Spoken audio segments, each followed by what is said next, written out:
मेरा नाम रंजीत यादव है। मेरे पिताजी का नाम स्वर्गीय लालमुनि यादव है। मैं ग्राम सभा टगरौली, थाना बांदी रोड, उत्तर प्रदेश का मूल निवासी हूँ। मेरे क्या मामला है? मामला है कि मेरे मोबाइल पर 5 बजे के करीब में 3 तारीख को अज्ञात एक नंबर से फ़ोन आया और बोला गया उधर से कि तुम्हारा नाम पता, मेरा नाम पूछा गया। मैंने अपना नाम पता बताया।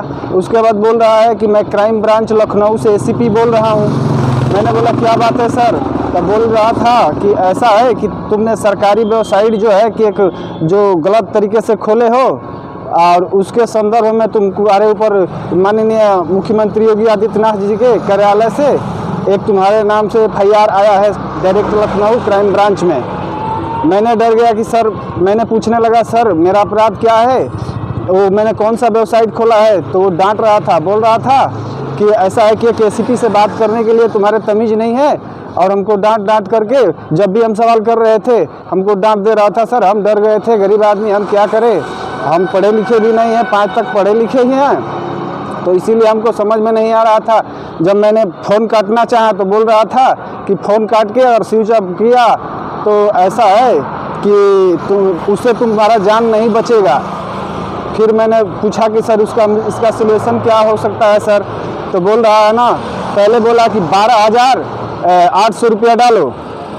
नहीं, मैंने पहले बोला ना कि खाते में तुम्हारे पास कितना पैसा है, तो मैंने बोला कि सर मेरे खाते में एक भी पैसा नहीं है।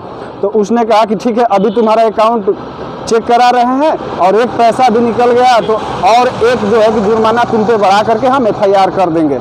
तो मैं डर गया कि हो सकता है कि सर मेरे अकाउंट डिटेल निकाल ले। उसके बाद जो है ना कि मैंने डर के बता दिया कि मेरे अकाउंट में इतना पैसा है। तो जो भी मेरा पैसा था मैंने बता दिया। मेरे खाते में उस समय मतलब 22,000 कुछ रुपया था, तो मैंने बता दिया। तो उसने कहा कि उसमें 12,800 रुपया डाल दो। 800 रुपया तुम्हारा जो है कि यहाँ का चार्ज कट जाएगा और 12,000 रुपया जो है कि तुम्हारा 10 मिनट में रिटर्न हो जाएगा। मैंने डर के मारे जो है कि हमने 12,800 रुपया डाल दिया। फिर मैंने कहा कि सर अब, तो उसने कहा कि ऐसा है कि हम अपने SP सर से बात कर रहे हैं। उसके बाद उसने कुछ देर मेरे से मतलब लाइन पे ही रहा। उसके बाद फिर बात किया, फिर बोला कि अभी और जो है ना कि पैसा की ज़रूरत पड़ेगी। मैंने बोला कि सर मेरे पास पैसा नहीं है। तो बोल रहा है कि माधरचोद अभी है जो कि तुम्हारा केस आगे बढ़ा रहे हैं और तुम्हारा घर जो है कि योगी आदित्यनाथ जी द्वारा तुम्हारे ऊपर बोझ चलाया जाएगा और तुम्हारे बीवी बच्चे जो हैं कि रोड पे भीख मांगने लगेंगे। मेरे पिता भी नहीं है, इसलिए इस डर से मैंने सोचा कि सर ऐसा है कि चलिए हम भले कर्ज काट के ही दे दे, पर हमारा बाल बच्चा तो बच जाएगा ना। इसलिए मैंने फिर अपने दोस्त से 20,000 रुपया मंगाया। वो भी पैसा उसने ऐसे मतलब थोड़ा करके हमारे से 6 टैक्सेशन में ले लिया। लास्ट घड़ी जो है ना कि फिर बोला कि लो SP सर से बात करो। SP सर मतलब अब वो SP सर से बात करो।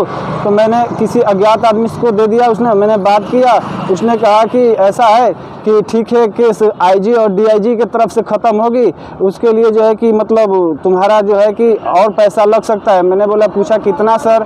तो उसने कहा कि 37,700 रुपया और डालो। मैंने बोला कि सर अब मेरे को जेल कर दीजिए, मेरे पास पैसा नहीं है, खेत बेच करके तो पैसा देंगे ही नहीं। और उसके बाद जो है कि मैंने फिर डर के मारे अपने दोस्त के यहाँ फ़ोन किया। तो फिर उसने जो बोला कि अरे भाई इतना पैसा भी 20,000 ट्रांजेक्शन किया तेरे अकाउंट में, कितना पैसा है, क्या कर रहा है? तो मैंने अपनी सारी बात बताई। उसने कहा कि एक पैसा मन डालो और उससे बात कराओ। मैंने जब उससे बात करानी शुरू की तो कॉन्फ्रेंस पर ये हमको गाली देने लगा। तो उधर से हमारे दोस्त ने भी पूछा कि तुम कहाँ से बोल रहे हो? तो बोल रहा है कि मैं क्राइम ब्रांच लखनऊ से ACP बोल रहा हूँ।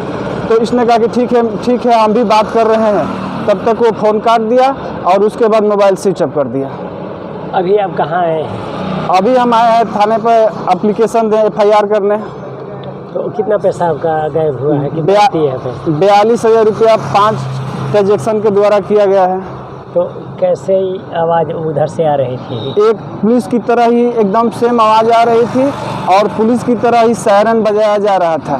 तो क्या सायरन से आप डर गए? क्या सायरन से हम डर गए कि हम पढ़े लिखे आदमी है नहीं, तो भाई हो सकता है कि सरकारी आदमी ही होंगे, इसीलिए हम डर गए।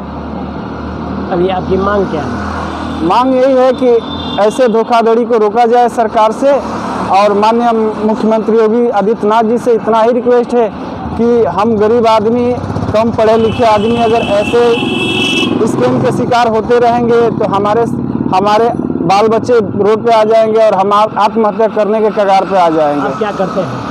हम खेती बाड़ी करते हैं, 2 मवेशी रखे हैं, उसी से अपना जीवन भरण पोषण करते हैं।